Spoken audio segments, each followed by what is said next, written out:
Пролетната треска и лудило е вистински синдром. Како што се зголемува температурата, крвните садови се шират, така што крвта може ефикасно да се пренесе на површината на телото и на тој начин да има зголемено ладење на организмот. Луѓето чувствуваат повеќе енергија поради ова што се случува.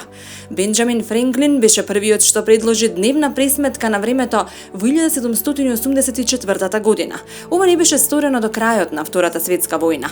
Првиот ден на пролетта се нарекува рамноденица. Тоа е време кога денот и ноќта траат исто.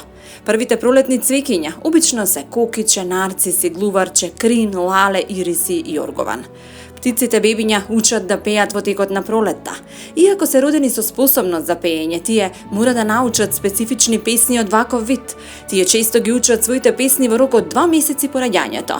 Поместувањето на часовникот што го направивме пред известно време, 1 час напред од 2 часот до 3 часот, што започнува летното сметање на времето, се врши на 28 март 2021 година. Животните се будат од хибернација, се гледаат почесто. Оние кои беа од длабок зимски сон се верверички, ежиња, мечки, љуљаци, но и некои видови птици. Ластовиците пак се враќаат од југ. Пеперутките ги собираат првите нектари од пролетните цвеќиња, а пчелите се будат од хибернација. Првиот мед пристигнува до крајот на пролетта.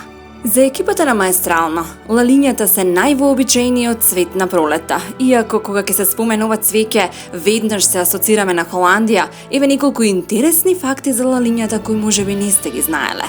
Лалињата се трети најпопуларни цвеќиња во светот после розите и хризантемите.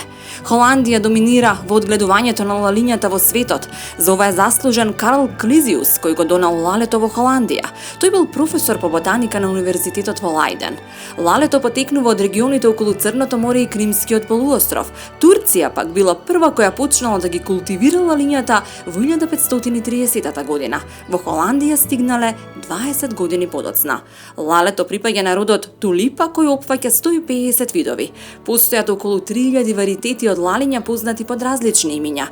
Вообичаено на една дршка има по еден цвет, но некои видови лалиња имаат и по 4 цветови.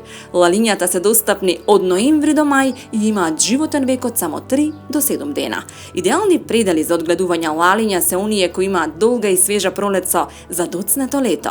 Ако одгледувате лалиња, треба да ги заштитите од мали животинки како зајачиња, верверички или стаурци, бидејќи тие им се омилено јадење.